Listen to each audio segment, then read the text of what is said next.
I worked in Dublin Airport. I cleaned the Ryanair aircraft. It was known as a turnaround. Plane landed, passengers off. We got on, crossed the seatbelts, took off any rubbish and tidied the books in the pockets and made sure there was a sick bag. It was the time when you got one. I loved it. I loved the smell of the fuel as you walk up the ramp to the planes. And for the record, it didn't make you high. I loved the buzz of all the comings and goings. Sometimes the guys who did the baggage would stop in their trucks and give you a lift up the ramp to the aircraft.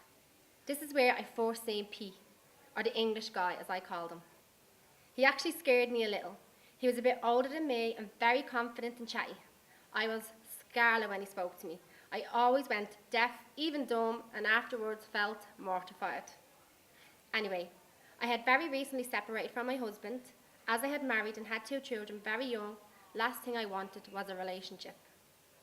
When he would see me, he always made a beeline for me to talk, and I always was scarlet. He then asked me out. OMG, this was just not going to happen.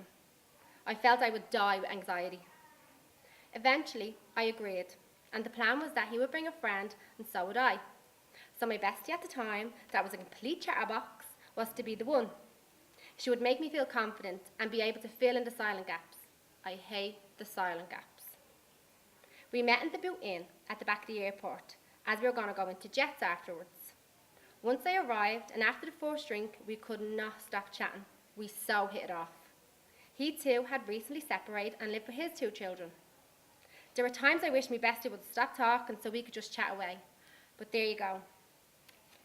Later, as he stood in jets, holding my coat and my bag, as I danced the night away, I knew he was the one. He always says, as soon as he looks into my blue eyes, weeks beforehand, he knew that I was the one. He just needed to convince me. Today, we are lovers and great friends. We cherish every moment without being corny. He knows my good bits and my bad bits, and yet he loves all the bits.